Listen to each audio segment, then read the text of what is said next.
So today we'll be doing Physical Sciences Paper 1 from May, June 2018. So we'll be doing two chapters, that is vectors in two dimensions and Newton's laws. So we'll be starting with section B, which is question 2. So let's start. Heavy rain caught a learner on his way back home from school. On reaching home, he emptied his backpack and hung his backpack on the washing line between two vertical parallel poles. The bag remains in equilibrium, so you mark that equilibrium. Remember, when an object is in equilibrium, that means the forces are balanced, meaning there is no net force. Net force is equal to 0. He realized that the angle between the washing line and the pole B is 50 degrees. As you can see there, it's 50 degrees. And then you need to remember your alternate angles, that if you've got 50 there, that means you've got 50 there as well. If you've got 50 there, that simply means with the horizontal there, you are going to have 40 degrees. I believe that most students are taught this, where the angle is between the force and the positive x-axis. So it's better to use what you are familiar with. So when you draw this, you actually get something like that, and then you get a 40 degrees angle there, and then you are going to say, since this is TB, this is going to be TBX, and this is going to be TBY, and the TBY, since it's the opposite, is going to be TB sine theta, and the TBX is going to be TB cos theta, since it's the adjacent. And then even with this one, the TA, you are going to do the horizontal there, and then this is 40, this has to be 50 degrees, because 50 plus 40 gives us 90, since the horizontal and the vertical are perpendicular to each other. On further investigation, he noted that force on the washing line between his back and pole A is 7,51, as shown in the diagram below. And then on the TB value is 6 newtons. So we start with 2.1.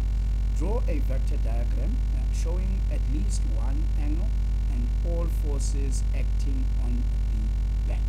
So we can actually draw a vector diagram. Our vector diagram can be something like this, where we start with this force, which is pulling this to this direction, and this, remember, is pulling in this direction, and we also have the FG, which is directly downwards. So you can actually draw this as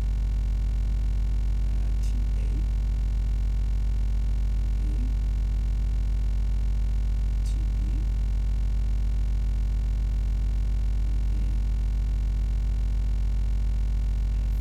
directly down, or you can start with this directly down and then go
say 2.2, write down the magnitude of the resulting force of all the forces acting on the bag. So that's our 2.2. So our F net is equals to 0 newtons. Why is it 0? Because of that statement that remains in equilibrium. So according to that statement, this has an F net of 0. Then 2.3, name and explain the principle used to answer question 2.2. That is, forces in equilibrium. That's a principle.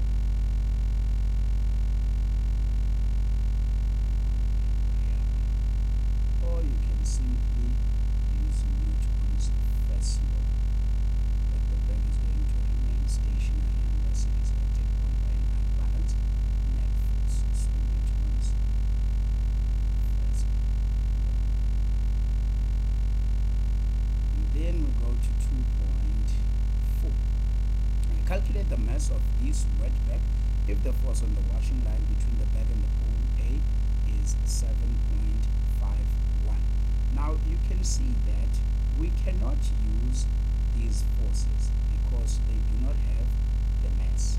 We know this to be TB cos theta and this to be TA cos theta, but we do not have mass in these two. So if we equate them, we do not get anything. But if we use the FG there, because we know the FG is acting downwards and these two forces act upwards, which is TAY and TBY. So we know that TBY plus TAY is equal to FG, and we know that FG is actually the same as mg, so it's going to help us in this calculation. So we can take these two and then we say it's TA. Oh, this one is the opposite, by the way. So it's the opposite because it's going to be here. So it's sine 50. So sine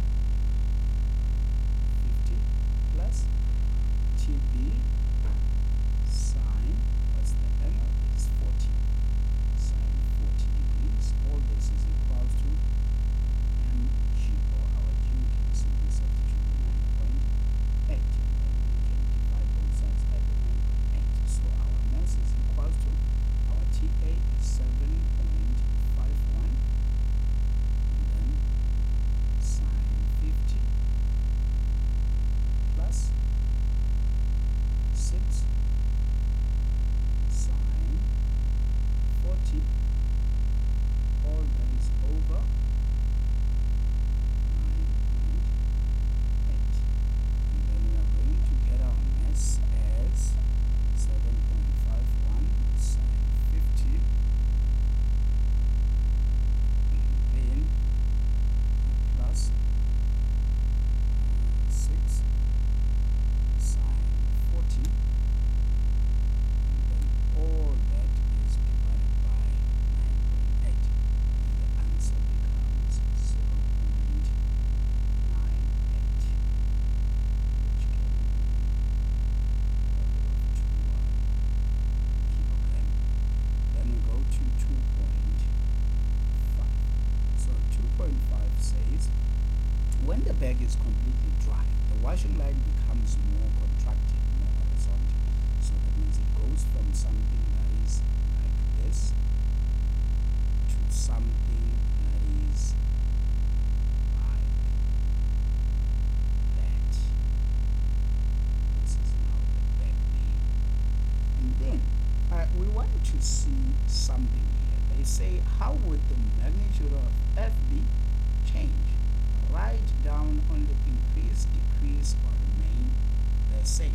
So what is our TB? I believe that it's going to be this force thing. And then we can check what happens to our force, or our force as the angle changes. We know that this is the force between the horizontal and the force, and if we go like this, so you go from here to there, so you can see that the angle there and the angle there, they are not the same. This one is obviously smaller, and this one is obviously bigger. So want to see what happens to TBY as we punch TB sine. It's TB sine, right? So this is it, the TB sine. So we are going to use any numbers, random numbers, and different values for sine theta. So the TB is going to remain constant, and then we check the value of TBY, how this vector sine theta affects it. So we can just say 10 sine 70 and see the answer. So the answer for 10 sine 70 is 9,399. So it's 9,4. And then we go to maybe 10 sine 20. So we want to see what happens to this as the angle decreases. So now it's 10 sine 20, and then we get 3.4. So you can see that the force decreases. So let's say it's going to decrease. And then we are done with question 2. You've got yourself 15 marks. And then we move to question 3. National building regulations recommended specifications for trolley and wheelchair ramps specifies that a ramp must be 6 meters in length, while the angle of the ramp must equal to 4.71. The combined mass of the trolley and its contents is 80 kg. So we know that here we've got 80 kg. The coefficient of static friction between the wheels of the trolley and the ramp is 0.1. And then which drops to 0.09 once the trolley is moving. So this is the mu k, which is our coefficient of kinetic friction. It's 0.09, which is a bit less compared to the static friction. Define the term static friction. So we know that friction is a force that opposes the motion of an object. And then static simply tells you that it is stationary. So you can simply say for 3.1 static friction is the force that opposes the motion of a stationary object. Then we go to 3.2. Draw a labeled diagram showing all the forces acting on the trolley. So it's 3 marks. That means we are expecting to see 3 forces. So our 3.2, the labeled diagram, we can simply do the free body diagram. So this is our trolley, and then this is our incline, and then we've got this normal force, which is acting perpendicular to the slope, and then we've got the friction, which is going to act in that direction, and then we're going to have Fg. Why is friction acting up the incline? It's because we are expecting this trolley to move down because of this. You remember that we've got these two coefficient, or the two forces there that we get when we break down the force of gravity, the Fg there. So we've got these two components, the component that is perpendicular to the slope and the component that is parallel to the slope.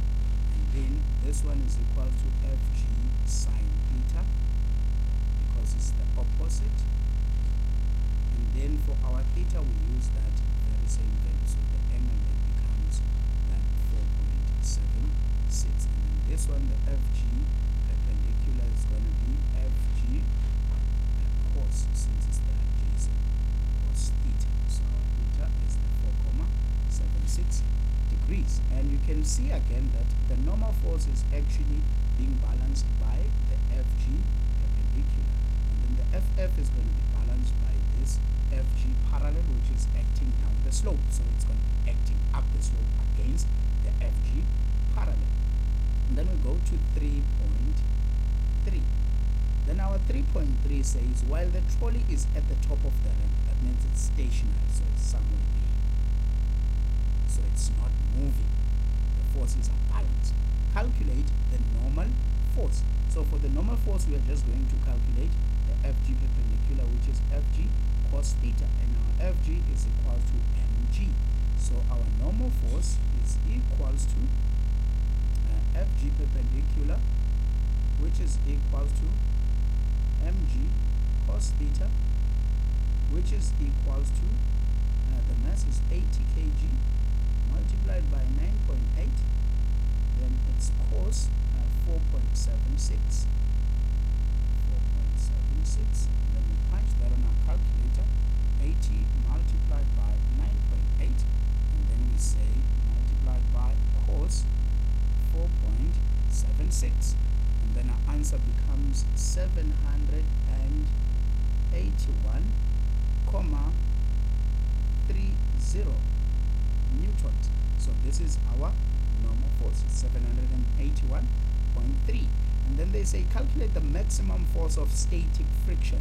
We know that in order for us to calculate the 3.3.2, in order for us to calculate the maximum force of static friction, also known as Fs max, we use the equation, which is mu s multiplied by the normal force. So after calculating the normal force, and then we can now calculate this Fs max, which is the minimum amount of energy of force that must be applied to this crate. Or say what's this? It's a trolley. So this is the minimum force that must be applied to this trolley in order for it to start moving down. So that is Fs max equals mu s multiplied by the normal force. So the mu s they gave us as 0.1, and then the normal force we just calculated 781.3, and then our answer becomes 0.1 multiplied by 781.3, and then it's 78.13, 78.13 newtons. So this is the minimum amount of force that must be applied for the crate, for the trolley to start sliding down the incline. Then we go to 3.3.3. It says explain with the aid of a calculation whether the trolley will start to roll down the ramp on its own or not. So now what they are actually saying to you is calculate the Fg parallel and see if it's greater than this value or it's less than this value. So if it's greater than this value, then the trolley is going to start sliding down on its own, because this is the force that will be acting down and it will be greater than the Fs max. So let's calculate our Fg parallel. We know Fg parallel to be Fg sine theta. So we just say Fg parallel is equals to Fg sine theta is the same as mg sine theta. So it's the mass, which is 80 kg multiplied by g, which is 9.8, and then sine the theta is 4.76, and then we punch that on our calculator. We get 80 times 9.8, and then sine 4.76, and then our answer becomes 65.06 newtons. So as you can see, our Fg parallel is less than this 78.13, so it's not going to be able to move the trolley down. So because Fg parallel is less than the Fs max, then we can now answer this question to say it's not going to start rolling down the ramp. Then we go to 3.4. So our 3.4 says if the ramp is longer than 6 meters, a less steep gradient is required. So they actually saying to us, if you've got a 6 meter ramp as per the National Buildings Regulation, and then you have this angle which is 4.76, and then if now this ramp is longer than this, meaning okay, let's just try to listen to this. They say they require a less steep gradient, meaning the gradient is going to be a bit gentle like this. So if the slope is longer, then we require a gentle gradient compared to this one, which is a bit steep. And then they say for a ramp of a less steep gradient, state whether the following would increase, decrease, or remain the same. So the first one says the angle of the ramp. So the angle, you can see this angle compared to this angle is actually less than. So we are going to say point 1 it decreases, so it went down. And then we go to point 2. Point 2 say the coefficient of friction. So the coefficient of friction only depends on the surfaces and the type of material that makes those surfaces. So it's not affected by the length of the ramp or the angle of the ramp. So it's going to remain the same. And then we go to 3.4.3. So point 3 says the force of kinetic friction. Now we need to know the relationship between the Fk and the angle theta b, because we know that Fk is equal to mu k multiplied by the normal force, which the normal force is actually going to be equal to the Fg perpendicular, which is Fg cos theta. So it's mg cos theta. So we are just going to take this as constant because the mass didn't change, the g didn't change, only the cos theta factor actually changed. So we are just going to maybe come up with numbers, maybe let's say 10 cos 70. So I just like doing this because I can actually compare what is happening to the entire value. So 10 cos 70 gives us 3.4. And then we want to know what will happen as the angle decreases, because that is what happened to this angle. So now we check 10 cos 20. Then 10 cos 20 gives us 9.39, which is 9.4. And then we can see that it actually increased. It increased. The value here increased because of this factor, the cos 20 factor. So that means the normal force increases. So if the normal force increases, so will the Fk, because the Fk is directly proportional to the normal force. So it's going to increase. So we say increase. And then point 4 says refer to a relevant physics principle, law, or equation to explain your answer to 3.4.3. So we can just take this equation and then we say Fk is equal to mu k multiplied by normal force, and then Fk is directly proportional to the normal force. Therefore, if this increases, so will this. We're done with question 3. You just got yourself 19 marks. We go to question 4. Now, question 4, two identical wooden crates of equal masses, A and B, are joined together with a string. They are used on a carrot farm to collect the harvest to carry to the store. Each crate carries a mass of 15 kg and they are dragged across level rough surface by a force of 250 newtons. So this force is actually 250 newtons on crate B. That forms an angle 25 degrees with the horizontal. There is a frictional force of 11 newtons working in on each crate. So we know that here we've got a 11 newton force, which is acting against the motion which is to the right. State Newton's second law of motion in words. We know that F net is equals to ma. So Newton's second law of motion states that if a net force acts on a body,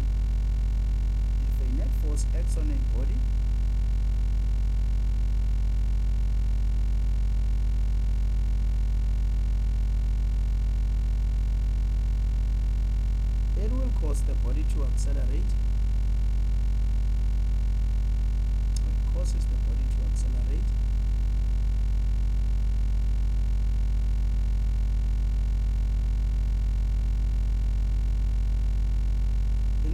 direction of the net force. In the direction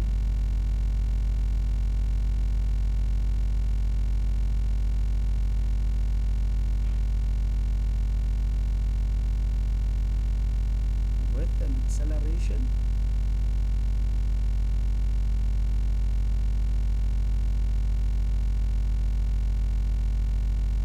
that is directly proportional to the net force and inversely proportional to the mass.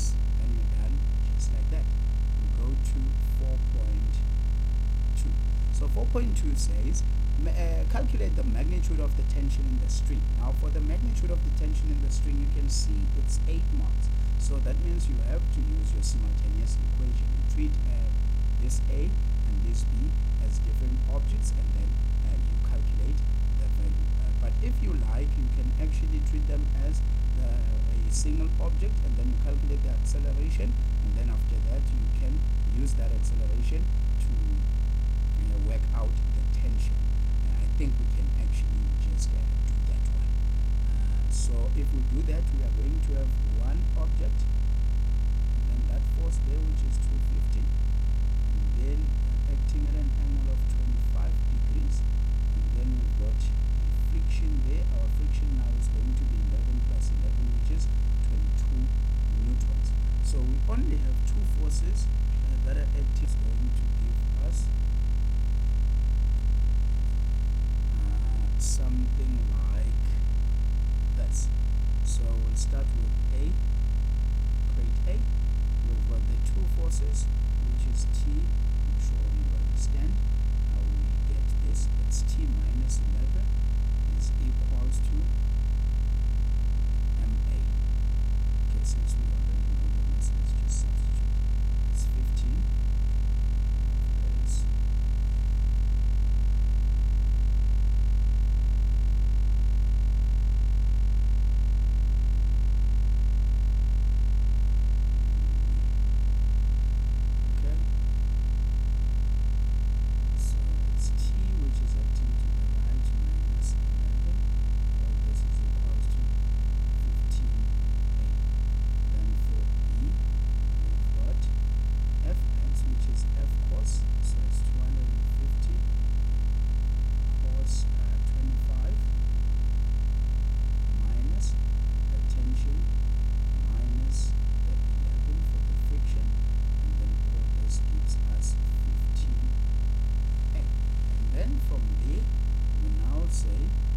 since they are saying we must calculate the tension, we can make A the subject. So A is equal to T minus 11, all that is over 15.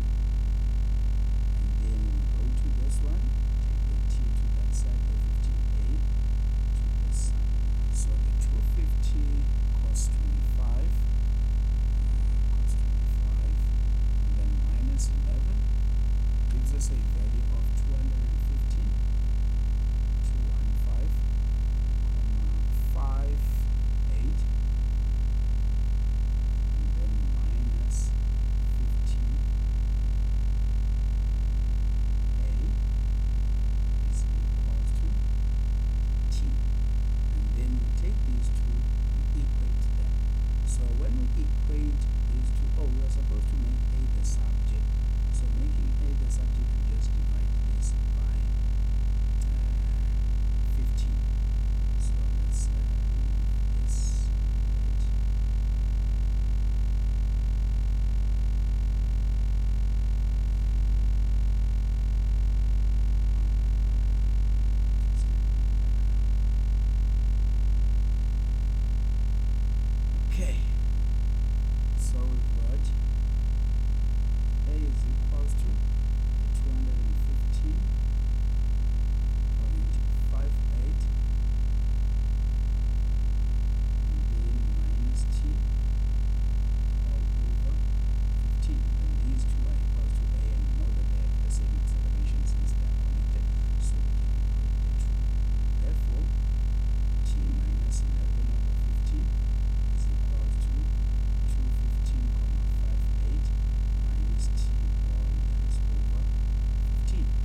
to the coefficient 4.2.2, the coefficient of kinetic friction on crate B. So you know that this is your friction, and then now you have to consider this. That is actually why they say you must aim for crate B, because of this Fy. So the Fy plus the normal force gives us the value of Fg.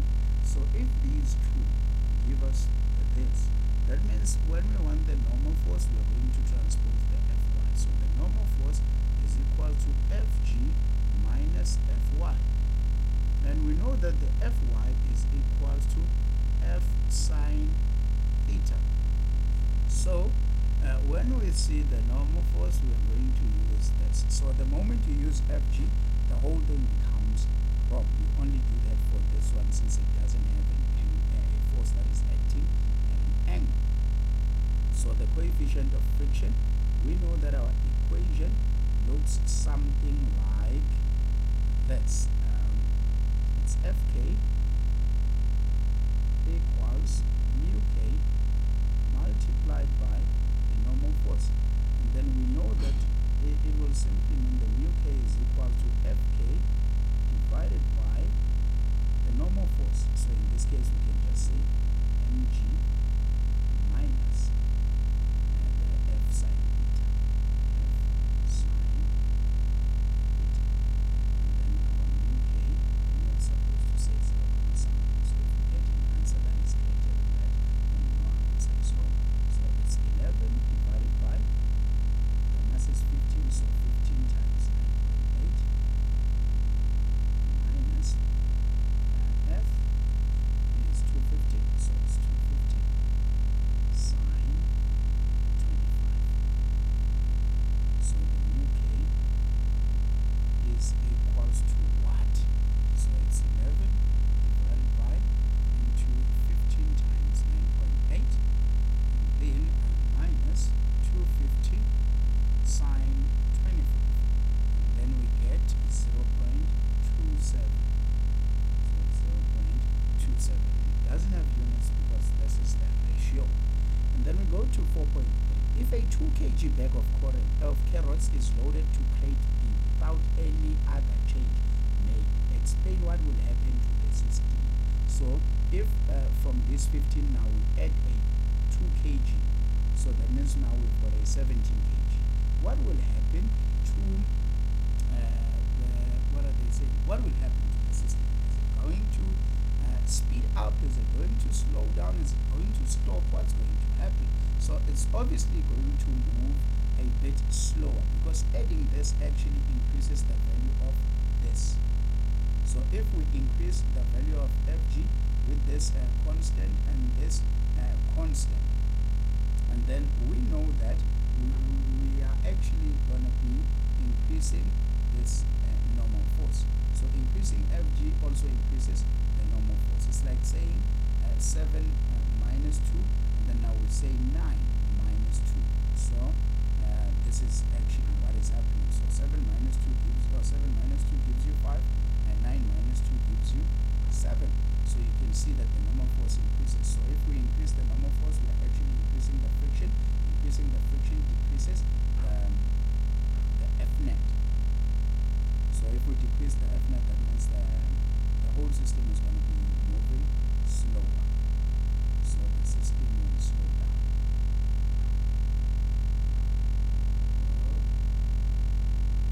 Slow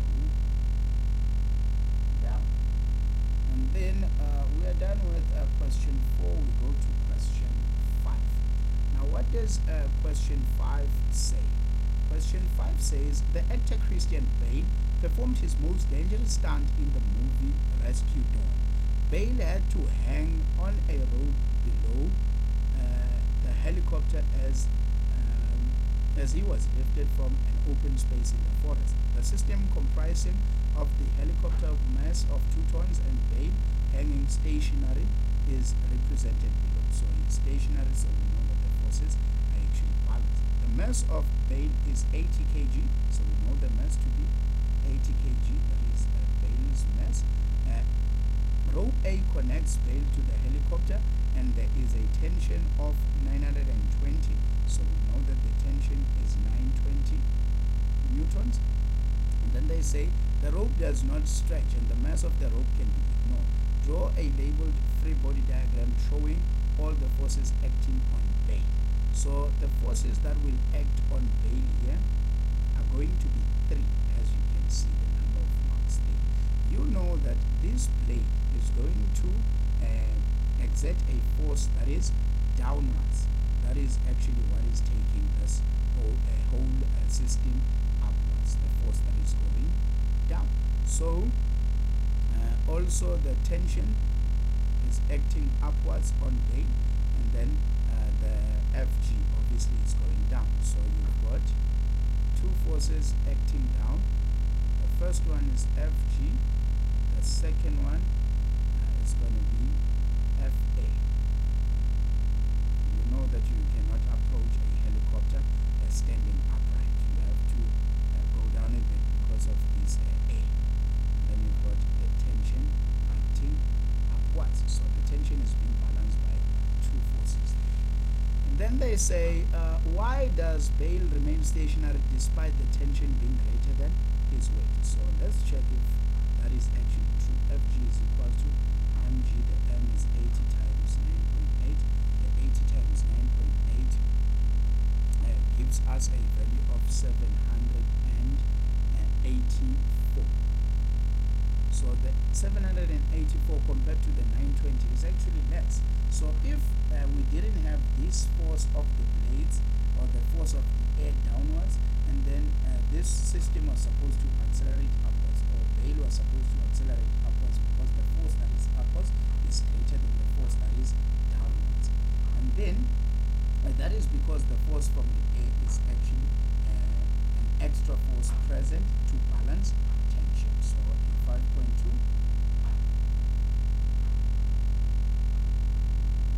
Fa is present to balance the tension.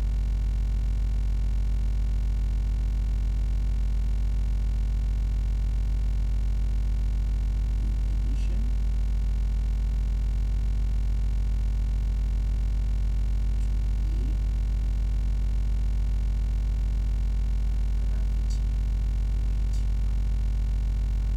then 5.3, they say to us, calculate the tension in the rope while bail is being lowered. So we need to know the tension when he is being lowered. So obviously we are going to need to work out the force of the air while bail was stationary. So when he was stationary, we know that F net is going to be equals to 0. So the forces here are going to be T minus Fg minus Fa equals 0. And then you transpose the Fa to that side. So the Fa is equal to T minus Fg. So the T is 920 minus the Fg, which is this one 784. So we already calculated that. And then 920 minus that, it gives us 136. So this is 136 newtons. And then now we can work out the tension when he is being lowered down. Before that, they actually gave us something extra there. When they have cleared the forest, a winch inside the helicopter starts to lower bail downwards onto a boat with an acceleration of 0.18. So they gave us the acceleration there because now it's not a case that is similar to this. It is now accelerating while the helicopter remains in its position with the rotor blades still moving at the same speed. And then we can now work out this tension. So now we've got these 3, but now they are no longer balanced, obviously. So it's the tension acting upwards minus the mg is still the same, 80 times 9.8 minus the 136 equals acceleration is 0.18,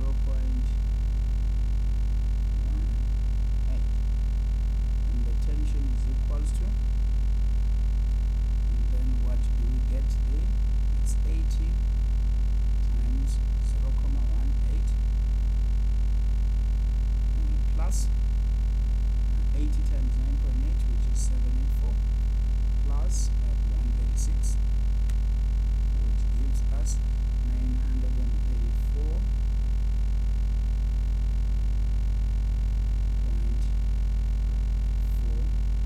newtons, which is a bit larger than that one. Why is it large? Shouldn't it be less than?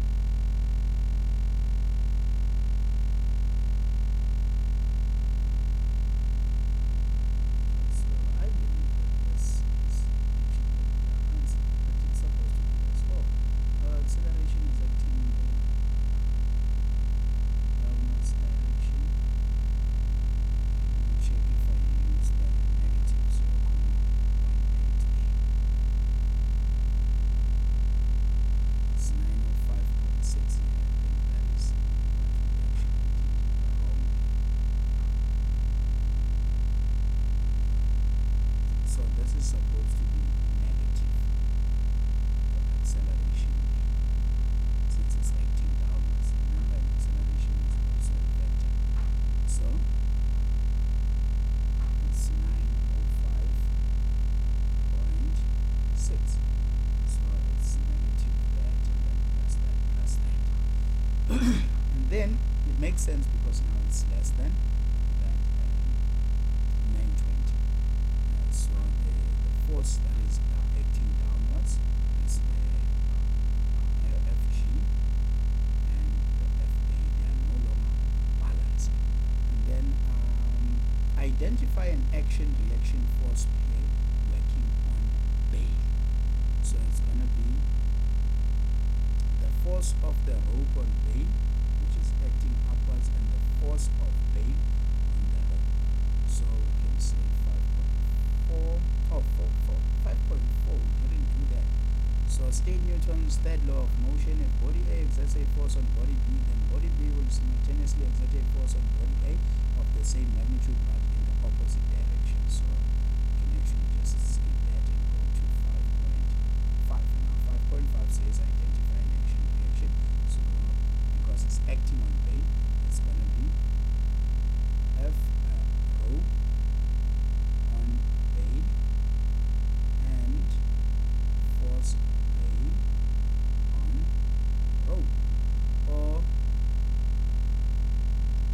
okay, now let's just use those two because they are acting on bale.